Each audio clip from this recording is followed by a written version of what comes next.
Olá, pequeno empresário. Nós acabamos de gravar uma entrevista com o presidente do Sindicomércio de Conselheiro Lafayette, o senhor Bento José de Oliveira. Nessa entrevista, ele falou de como que está sendo para os comerciantes de Lafayette, que estão, em sua maioria, com as suas portas fechadas, como é que está sendo lidar com todos esses problemas que vieram junto com o fechamento das portas. Ele defende que deveria ter medidas mais flexíveis nesse aspecto, que não necessitaria de estarmos com quase todo o comércio de Lafayette fechado, sendo que na porta do comércio tem filas, sendo que tem as pessoas estão indo nas farmácias, estão indo nos supermercados. Então, assim, acompanhe essa entrevista que está bem interessante. Bom, meu nome é Bento José Oliveira, eu sou comerciante, né, já há muito tempo, minha empresa chama Supermercado J. Oliveira, e também já sou há bem tempo presidente do Sindicomércio, né, que é o Sindicato das Empresas do Comércio aqui de Lafayette. Sim. Tem territorial só o município. Então, as informações que eu tenho estão relacionadas especialmente a esse trabalho no Sindicomércio, já que a gente tem se esforçado muito para conseguir uma medida que eu costumo dizer que seja de equilíbrio, né? Porque a gente se preocupa que esteja sendo aí contratada uma crise sem precedentes que vai atingir muito, especialmente as pequenas empresas. O que o senhor já viu de impacto dessa crise? O que já aconteceu e o que está por vir aí em relação ao impacto mesmo, números e danos em relação a... Porque hoje a gente tem uma situação aqui em Lafayette que é boa parte do comércio fechado, e mesmo os que não estão fechados, pelo que eu já vi, teve uma queda violenta no faturamento. Pois é, a gente tem se preocupado em fazer medidas que possam, pelo menos, amenizar esse processo. Uma das medidas que o Sindicomércio fez foi fazer uma pesquisa justamente tentando identificar esses impactos, e nessa pesquisa a gente também colocou a possibilidade de distribuição de álcool gel e também criamos uma lista de empresas que estão fazendo atendimento remoto, ou por WhatsApp, ou por telefone. Com base nessa pesquisa, a gente pode perceber, eu até não fiz um último relatório dessa pesquisa, porque o primeiro relatório que a gente fez, ele acabou sendo muito parecido com o resultado final, que indica que no comércio de Lafayette, a pesquisa ela foi abrangente, ela não pesquisou só os segmentos fechados. Então, a gente tem na pesquisa pessoas respondendo de todos os segmentos. E a pesquisa mostra uma queda de faturamento em cerca da metade das empresas, de 100% do faturamento. E a queda de faturamento atinge do comércio como um todo mais de 90%.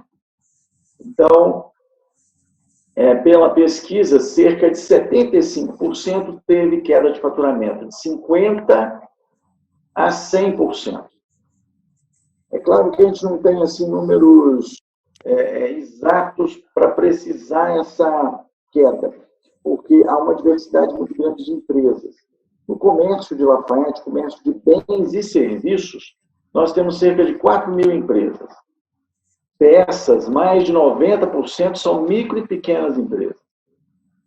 Mas a gente estima que, na média do comércio, nós tivemos cerca de 70% de queda.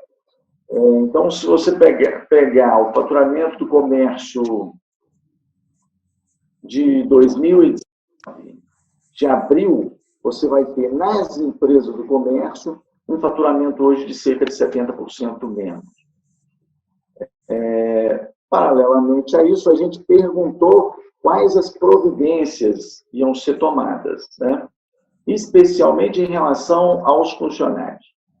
Então, a gente vê que empresas, elas resistem a demitir, né? Elas usam, por exemplo, as férias como um recurso para protelar essa demissão, às vezes, inevitável, utilizam a suspensão de contrato e só depois, algumas também utilizam a redução de horas, redução do salário, todas as medidas previstas pelas medidas provisórias recentes do governo federal, já editadas em função da pandemia, e quando elas fazem isso, elas tentam ganhar tempo. Mas, mesmo assim, já uns 15 dias atrás, aproximadamente, mais de 20% dos respondentes à pesquisa não vinha outra solução a não ser a demissão. Aí a gente fez algumas projeções, considerando o universo de empresas e de funcionários ligados a elas, e chegamos ao número de mais de 3.000 missões potenciais que já estavam em andamento imagino que agora a maioria já concretizada, porque havia uma expectativa de alguns dias ainda para que isso ocorresse. Então, de um universo de cerca de 20.000 empresas, 20.000 pessoas ligadas ao comércio de Lafayette, de bens e serviços, e nesse número a gente inclui também proprietários, né? Porque é importante dizer que na pequena empresa, o proprietário ele atua diretamente na operação da empresa. Então, ele funciona. Ele não é um investidor como nas grandes. Ele é um funcionário também do ponto de vista da operação da empresa. E, então, essas 20.000 pessoas são 20.000 famílias, né? E você teria, nessa projeção, cerca de 3.400 famílias impactadas diretamente por essa crise.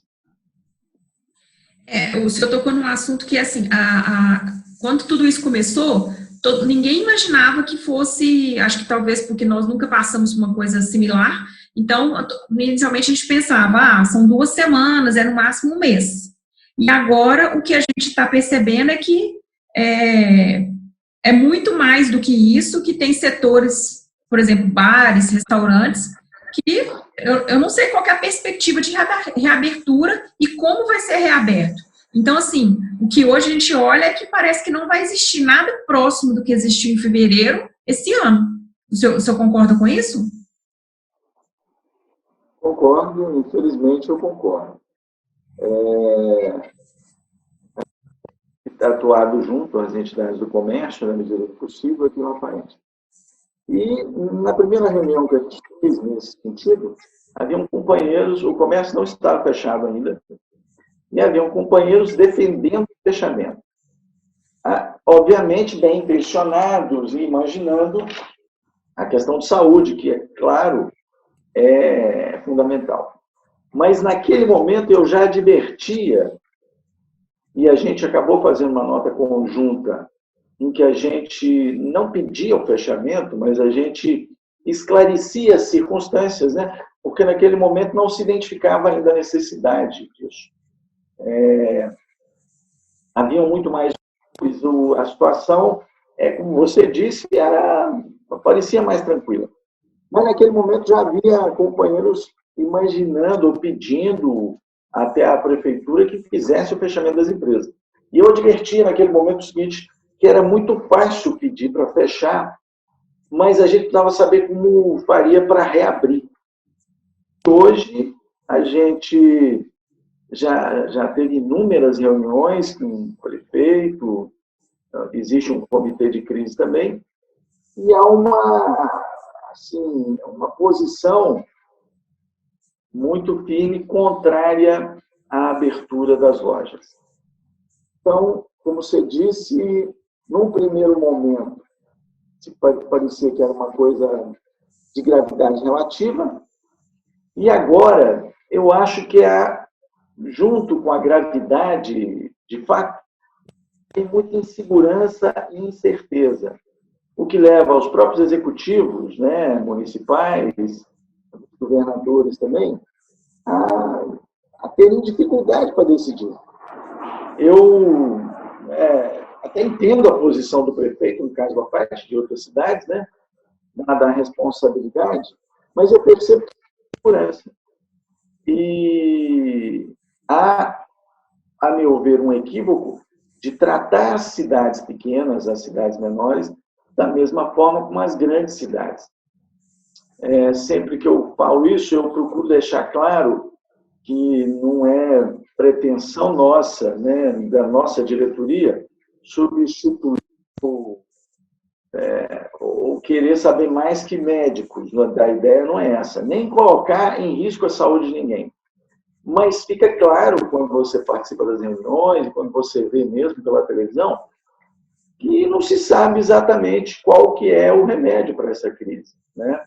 Então, você cria, às vezes, protocolos rígidos ou protocolos baseados em situações outras e simplesmente os aplica, sem que o Estado, por exemplo, tenha condições claras de acompanhar ou de utilizar método científico nisso.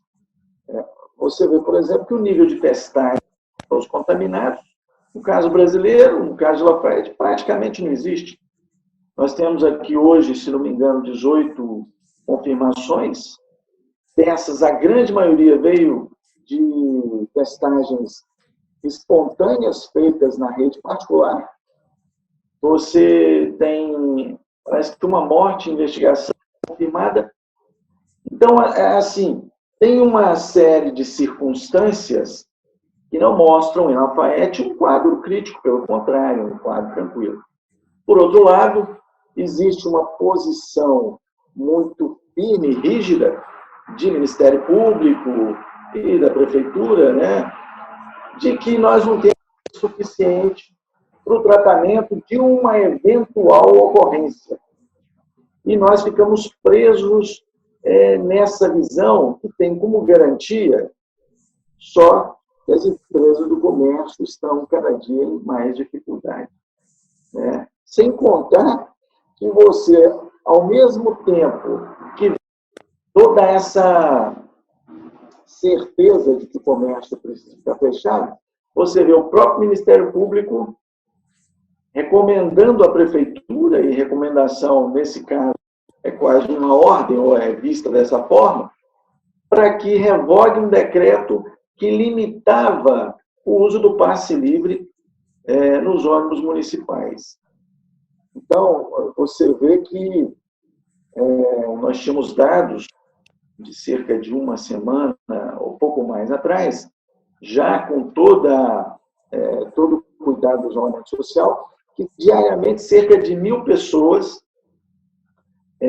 do grupo de risco, porque são pessoas mais idosas, mas que têm gratuidade no serviço público de transporte, trafegavam diariamente. Ou seja, o grupo de risco extremamente exposto. O prefeito, até por sugestão das entidades, faz um decreto em que não proíbe o uso do passe livre, mas limita que esse uso seja feito não seja feito entre 6 e 9 da manhã e 13 às 18, se não me engano, ou alguma coisa assim.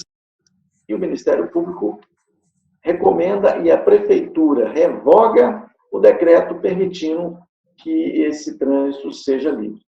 Então, você vê outra coisa, né? As filas da Caixa homéricas, criando uma aglomeração muito grande na principal rua lá de comércio, na Mel Viana.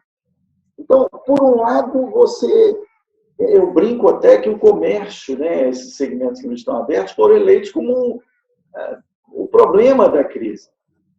E não me parece os argumentos de que não existe uma rede, e há vários argumentos aparentemente bem técnicos, não me parece que está sendo considerado todos os fatores realmente relevantes na questão da contaminação ou não. Nós sugerimos, e foi inclusive também acatado pela Prefeitura, que as pessoas fossem obrigadas a usar máscara. Claro, a gente quer com isso fortalecer as medidas de prevenção e criar condições de que o comércio volte gradualmente. Não é? Sugerimos limitação de número de pessoas dentro das lojas, com base no tamanho da loja. Fizemos várias sugestões de restrição para prevenir o contágio e, ao mesmo tempo, solicitamos que fossem permitidas às empresas o retorno gradual da atividade, o mínimo possível. As medidas de restrição, algumas foram adotadas, mas o retorno da atividade não foi. Então, não se trata aqui de querer opor a questão da saúde à questão econômica, mas se trata de querer encontrar um equilíbrio, porque, como você disse inicialmente, é difícil até estabelecer, prever como que nós vamos sair, né? Porque, aparentemente, o isolamento social é a única medida que se tem até agora. Mas eu entendo que pode ser tomadas as medidas de prevenção e esse isolamento, esse distanciamento social mantido, né? Eu cheguei a uma dessas propor para os parceiros lá das outras entidades, a gente pegasse a Meloviana e marcasse ela de 2 em 2 metros, criasse uma mão de direção, as pessoas que estão descendo a Meloviana vão pela direita, as que estão subindo vão pela esquerda. Formas de evitar o contágio e, ao mesmo tempo, permitir que a gente não pare essa roda da economia, que, afinal de contas, se parar, cria também uma crise social e uma crise, no final das contas, né? Não é eu não entendo que seja uma posição insensível, mas uma posição que também precisa ser racional. Pelo que o senhor está acompanhando, essas sugestões todas, elas não foram aceitas e a perspectiva é qual? Assim, não tem perspectiva ainda, está tudo completamente incerto. Esse é um outro problema que eu vejo. A gente tem feito reuniões desde o início da crise, né? Aqui a gente teve o comércio fechado dia 21 de março, e logo depois, semana talvez, um pouco mais do que isso, a gente já estava se reunindo. E uma das coisas que eu sempre solicito nas reuniões fosse que houvesse um horizonte. O que você está dizendo. A partir de quando? Tudo bem, vai ter que... Porque mesmo qualquer empresa, e a do comércio, especialmente a pequena, ela precisa de uma referência de data. Né? Ela vai, eu vou voltar, ou não vou voltar mais a funcionar, a gente não sabe. Hoje, pelo menos o que se deixou, aparentemente, na última reunião, que pode ser uma possibilidade, é após a entrega das obras do São Camilo. Estariam previstas para daqui cerca de 10, 15 dias.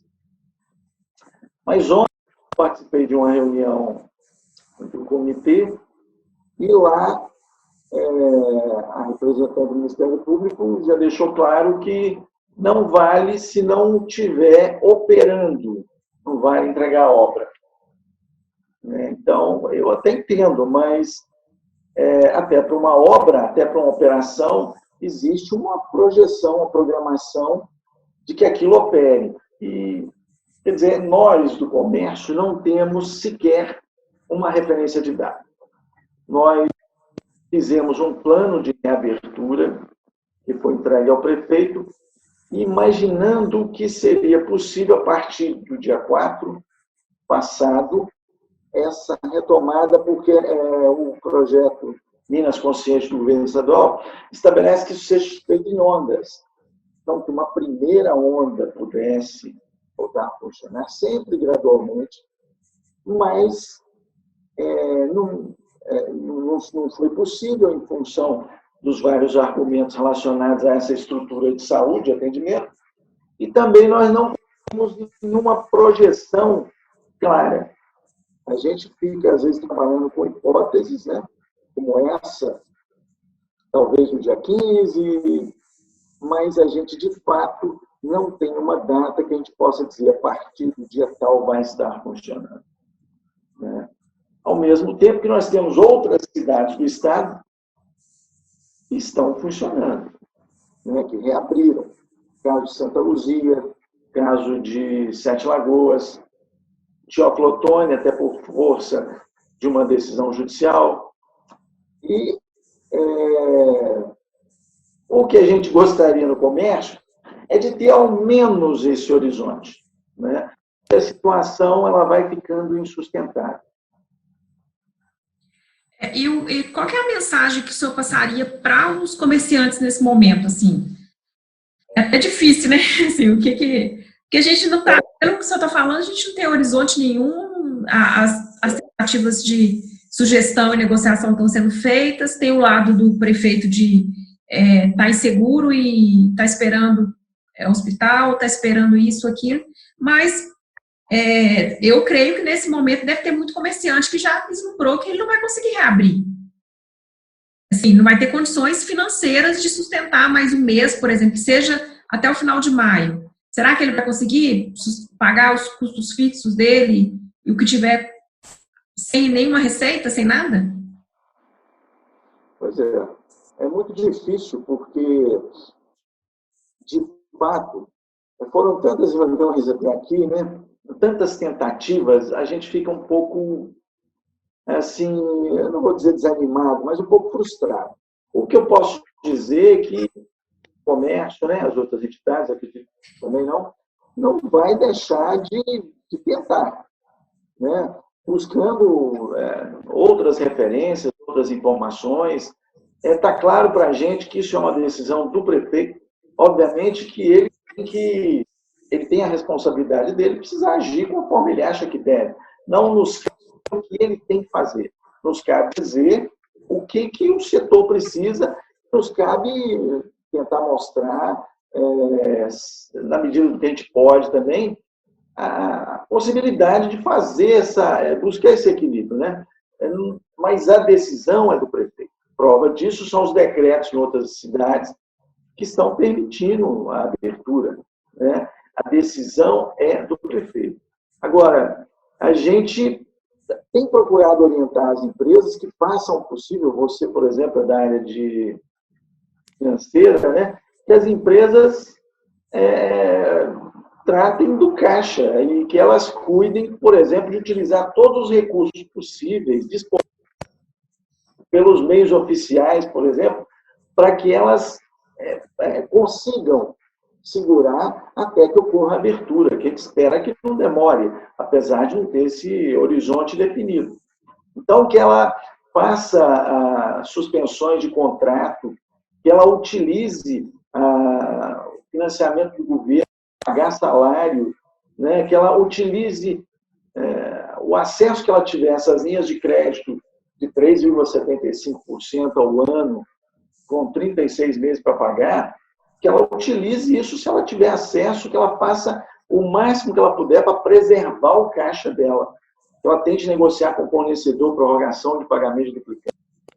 Que ela tente preservar ao máximo essa reserva para segurar até o momento que seja possível essa abertura.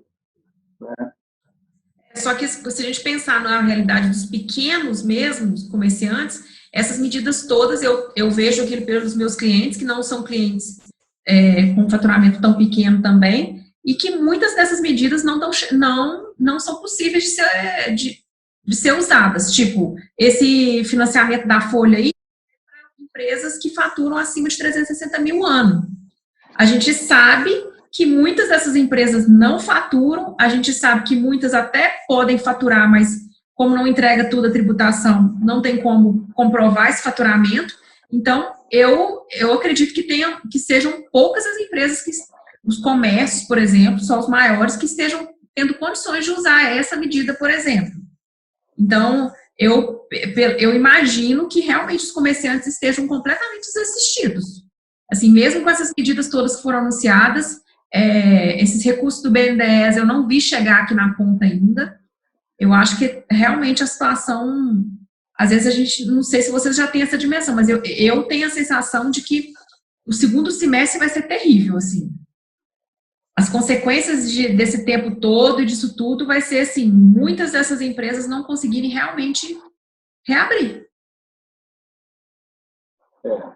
Eu concordo com você quanto a essa dificuldade de acesso a essas linhas de crédito, né? Na pesquisa que a gente fez, a gente até perguntou sobre o nível de conhecimento quanto a essa questão legal, tributária e econômica, né? E a gente teve respostas de que mais de 70% tinham conhecimento de todas as medidas. A gente não tem recebido muitas reclamações no sindicato a respeito da dificuldade. Eu sei que o meu negócio é pequeno, eu sei que é assim como você disse. É muito fácil na hora que anuncia, mas quando você vai lá, precisa de tanta coisa que você não consegue o acesso.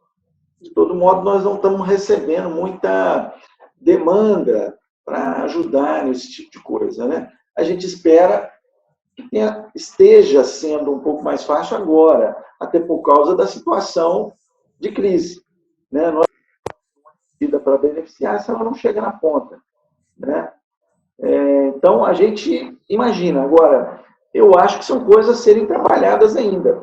Eu acho que se a crise continua como está e avançando, o próprio governo federal, como ele está fazendo, por exemplo, com esse auxílio emergencial para as pessoas que, na verdade, estão à margem do sistema, em tese, ele precisa fazer para quem está no sistema também. E isso não vai bastar simplesmente ele, se for o caso, ele criar linhas de crédito que são inacessíveis, né? Ele vai ter que pensar em coisas mais efetivas. É bom lembrar que a grande maioria do emprego é de pequenas empresas. E o comércio é o maior empregador, né? E o comércio que está, digamos assim, na base social do emprego, porque ele muitas vezes ele dá o primeiro emprego. O comércio ele tem uma mão de obra, em regra, a maioria que é menos qualificada. Então, precisa ser tratado também como sendo, principalmente as pequenas empresas, né, como sendo parte relevante de todo esse contexto. Então, acredito, e nós vamos também batalhar por isso, né? O sindicato ele é organizado, ele está num sistema organizado em nível nacional, tem confederação. Então, são questões a serem tratadas aí para que a gente possa vencer isso, que eu imagino que, ao final, vai ter talvez um retorno parecido com o de um pós-guerra, né? Em que você vai ter muitas conversas e você vai ter que ter um Estado justificando a sua existência, né? Porque o Estado apenas para arrecadar, apenas para ser tão pesado quanto é o brasileiro, né? Eu acho que ele precisa mais. E se é um momento que o Estado precisa mostrar que precisa existir, é um momento de crise como esse.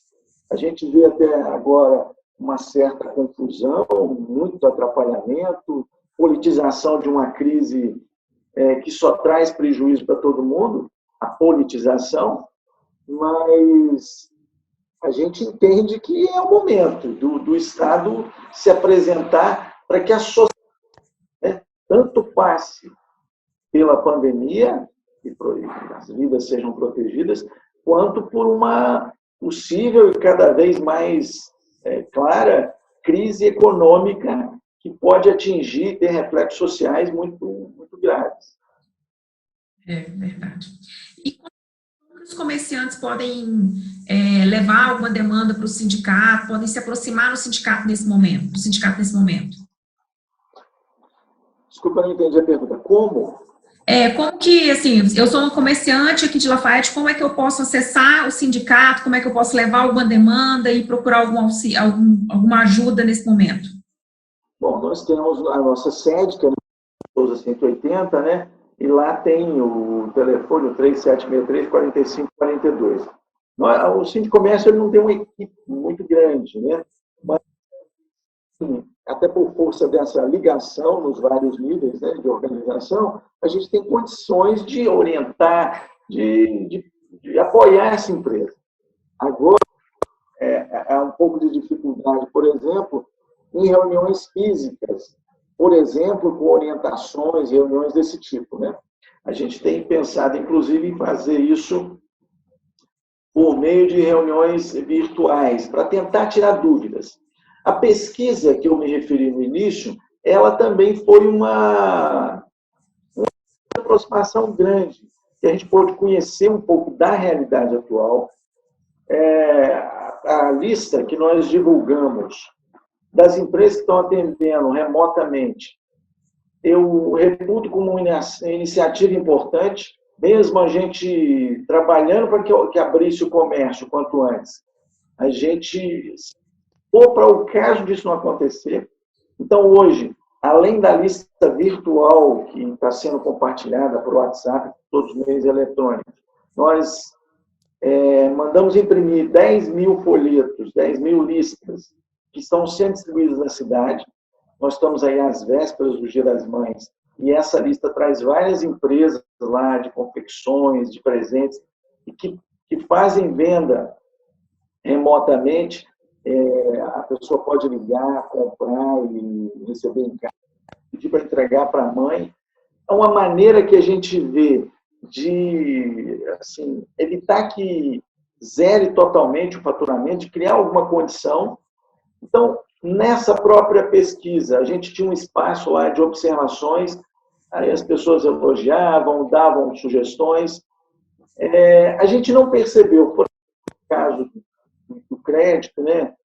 Talvez porque as necessidades das empresas estão relacionadas com questões como aluguel, ou talvez ela não tenha visto muito esse acesso ao crédito, não sei se toda a dificuldade, a gente não viu muito quanto a isso, mas há muita facilidade em demandar o Sindicomércio. Não há problema nenhum quanto a essa demanda, quanto a questionar, quanto a buscar orientação. As pessoas, às vezes, têm dúvidas, né, com relação à suspensão de contrato, dúvidas pontuais que a gente vai esclarecendo. A função da entidade é apoiar as empresas, né? Mas a gente tem sempre entendeu que para apoiar as empresas a gente tem que apoiar a cidade também como um todo. Então a gente costuma dizer que não tem comércio bom e cidade ruim.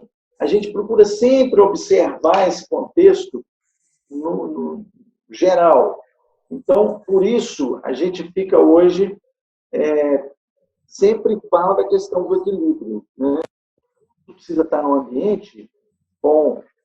A gente não quer também defender uma abertura que amanhã vai gerar um problema de saúde. Mas, por tudo que a gente vê, a gente acredita que não é o caso numa cidade como a Lafayette. É possível a gente ter medidas de flexibilização sem colocar em risco, sem criar contaminação. A gente vê que Lafayette tem vários segmentos funcionando por serem essenciais e a gente não percebe que há um impacto disso que possa ser relevante, né? Essa questão, mesmo essa questão do passe livre, né?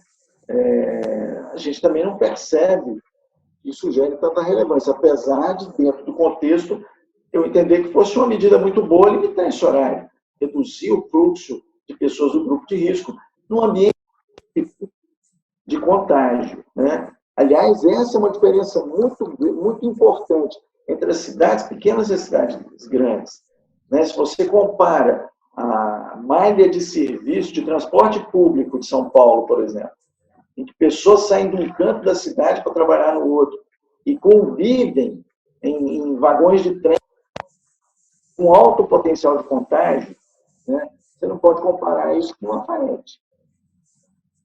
Então, acho que as medidas... É claro que nós estamos, como você também falou no início, diante de uma pandemia que nunca foi vista, pelo menos em tempos modernos.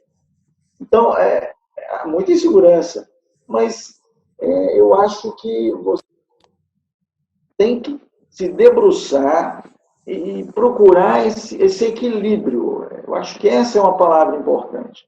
Não coloque em risco a vida das pessoas, mas também que não crie uma crise sem precedentes. Imagina, né, o comércio quebrado, a economia ela é um meio frágil. Você tem várias engrenagens. Prova disso é como o mercado financeiro reflete cada fala do presidente, né? Há uma sensibilidade muito grande nisso tudo. E ele funciona muito à base de confiança. O que está havendo hoje é uma perda enorme de confiança das pessoas, né? E de quem investe, que afinal move, quem trabalha pesado para essa engrenagem andar. E de uma hora para outra, ele é transformado assim no vetor do problema, né? Então, as pessoas, o comerciante, ele às vezes se sente um pouco maltratado, porque o risco de investir no Brasil, eu costumo brincar que quem abre um negócio, abre as portas, ele é um pouco de inconsequente e um pouco de louco. Mas faz parte, né, de empreender, faz parte de correr risco. Só que chega um momento que as pessoas ficam a vida inteira, né? Eu falo por mim também, numa batalha sem fim, parece que ele contra os outros. E aí surge um problema, ele de novo tem a culpa. Ele não consegue entender isso. O comerciante tem dificuldade de entender por que ele tem que ficar com a loja fechada e tem uma fila dando 10 voltas na frente da loja dele para receber um auxílio emergencial. E não precisava ter essa fila se houvesse um cuidado maior com a logística. Nós temos um sistema bancário que não é só um banco, não é só a caixa, né? Nós temos aí formas digitais variadas de transferência de recursos, cartões, mas não. Fecham a loja, fecham o comércio para não ter contaminação e criam filas enormes na frente da loja. É difícil conviver, lidar com isso e achar que é razoável, né?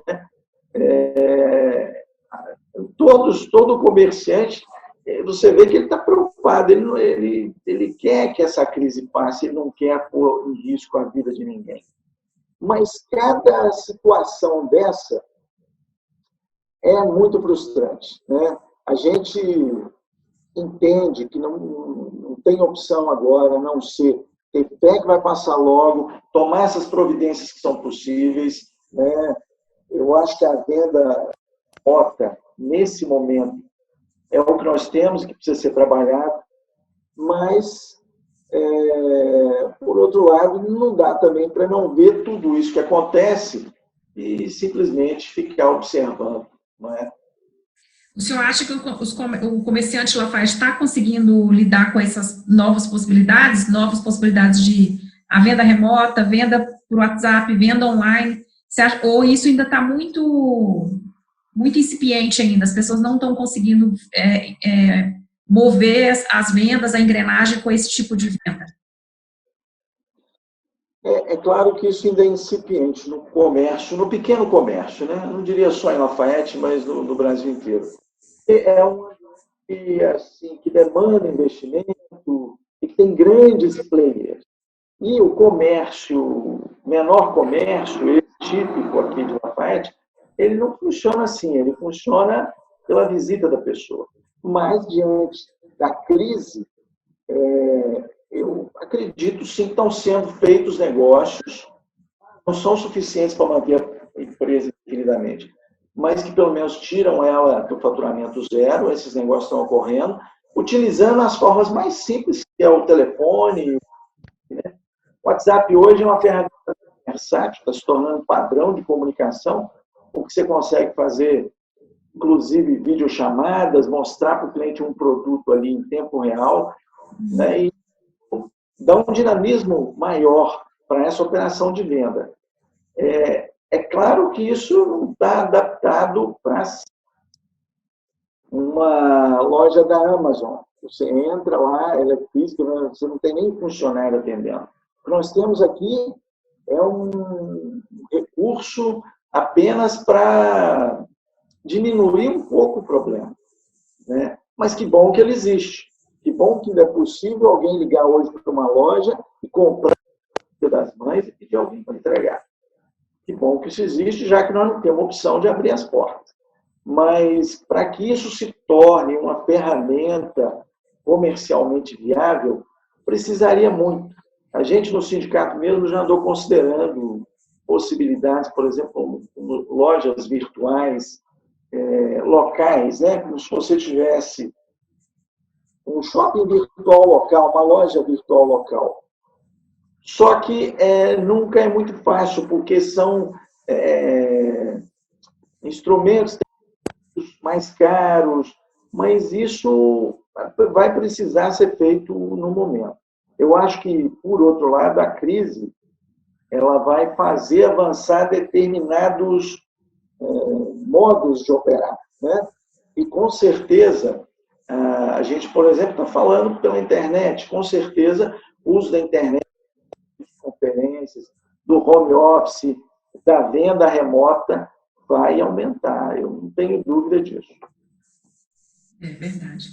Bom, eu gostaria de agradecer muito a disponibilidade do senhor em dar essa entrevista e vamos torcer para que isso passe logo, para que a gente consiga realmente que essa mensagem chegue em mais pessoas que têm que ouvir essa mensagem, assistir essa mensagem e que a gente volte aí a patamares melhores. Eu acho que a gente não pode agora pensar em voltar à vida normal, porque esse normal nem existe mais, todo mundo falando isso.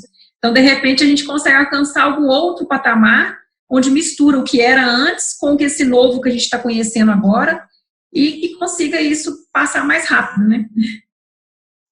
Não tem dúvida, eu concordo com você. Acho que já mudou, né? A forma da sociedade conviver já mudou. E eu quero aproveitar para agradecer você pela oportunidade e dizer para as pessoas que não desanimem, né? O comerciante ele está lidando com crises o tempo inteiro no Brasil. Essa é uma crise mundial. Então, pelo menos está todo mundo no mesmo barco e a gente precisa de tentar juntos aí conseguir caminhos, né? Não desanimar, fazer o possível, usar os recursos possíveis que tiver em mãos e vamos junto aí. O Sindicomércio vai continuar nessa batalha para que a abertura ocorra o quanto antes. Tendo que a abertura não significa que as pessoas vão para a rua também para comprar. Ou seja, é uma situação para ir sendo construída. A imagem que eu usei um dia desse, uma reunião, foi que a gente está em pleno voo e o motor do avião está dando problema e a gente precisa consertar. E tem que fazer isso antes do avião cair. Então, uma imagem mais realista. E eu acho que o avião ainda tem altura para a gente arrumar o motor antes de cair. Então, vamos ter fé, né? Tomar as precauções e usar os recursos que tiver, inclusive as entidades, demandar, procurar informação. E vamos, se Deus quiser, mais na frente, tirar dessa situação toda aprendizado e construir no final o que é hoje. Com certeza. Eu também me coloco à disposição, caso vocês precisem que faça uma palestra, que faça um workshop, que fale alguma coisa sobre aspectos financeiros, eu estou assim, à disposição, caso vocês necessitem, para a gente dar alguma orientação, alguma luz para que essas pessoas saiam disso com menos arranhões possíveis. Isso é muito bom. A gente tem pensado em fazer um tipo de workshop mesmo, sabe, virtual. Eu não sei ainda se a gente conseguiria, talvez usando o Zoom ou alguma outra ferramenta, colocar algumas pessoas de várias áreas, e permitir que pessoas do comércio acessassem para tratar dessas questões assim, diretamente, sabe, tirar as dúvidas de uma maneira quase como se fosse pessoalmente. Eu não sei se a gente precisaria fazer alguns testes para essa ferramenta que pudesse ser usada, talvez o próprio Zoom. Eu vejo que o Zoom ele oferece alguma dificuldade para algumas pessoas, talvez porque tenha que ser instalado no celular. Hoje em dia o celular já tem muita coisa instalada, né? A pessoa não fica talvez querendo, mas a gente está pensando nisso. Se a gente fizer isso, quem sabe, seria importante ter uma presença de alguém que pudesse falar sobre essas questões também tão importantes que é o caixa da empresa, né? Então, eu estou à disposição. Se vocês precisarem, eu estou agora tentando, de alguma forma, contribuir, assim, fazer workshops online, fazer coisas gratuitas, para que não adianta, né? Se a gente não contribuir nesse momento, daqui a pouco a roda para e está todo mundo travado. Então, tem que tentar levar o máximo possível de informação. Eu ainda acho que as pessoas que conseguirem passar essa crise, elas vão sair mais fortalecidas, porque elas vão sair com uma consciência que a gente não teria se não fosse isso. Acho que todo mundo agora entendeu a importância de uma reserva de emergência, por exemplo, que antes era um pouco colocado em segundo plano, e agora eu vejo com meus clientes aqui que nunca tinham pensado, ou que tinham pensado, mas não era tão importante, falar, não, o segundo passo, depois de sair disso, é começar a construir isso. Eu acho que você está corretíssimo. Eu acho que vai ser uma lição para o Estado brasileiro. Há pouco tempo eu soube, por exemplo, que o Estado não pode guardar recursos. Quando ele vai fazer uma obra grande, ele tem sempre... Eu não entendo isso. Ele não pode economizar para guardar depois. E hoje a gente vê que o Estado brasileiro vai ter que estourar todos os orçamentos, a um custo que não vai ser pequeno, a um custo que a gente vai pagar no futuro, mas isso é outro problema, né? Isso é uma das minhas grandes preocupações, assim, essa conta toda vai chegar. E você vê que um dos motivos é por quê? Porque ele também não faz poupança. Exatamente. Existe a absurda ideia que um gestor público tem que devolver o dinheiro que ele não gasta. Se ele vai fazer uma obra de 10 milhões, ele não pode guardar em 3 anos 2 milhões mais 2 milhões. Não. Na hora que ele resolver, ele tem que financiar, pegar emprestado os 10 milhões. Bom, na minha área não é economia, então talvez eu não devo entender direito. Faz sentido, né? É preciso ter alguma poupança. Senão fica muito caro sempre que você precisar do dinheiro, principalmente de forma inesperada, como é agora. Tanto para as pessoas, eu acho, quanto para os estados também. É a mesma lógica. Mas então tá bom, muito obrigada mais uma vez e vamos junto nessa, tentando esperar que isso passe logo e não vai passar logo, eu acho, assim, eu sou um pouco pessimista quanto a isso, vai ter ainda várias etapas aí para frente, mas eu acho que juntos a gente pode contribuir uns com os outros e tentando que isso seja mais leve. Talvez seja essa a questão. É isso mesmo. Com fé e precaução, vamos em frente, juntos. Não é isso?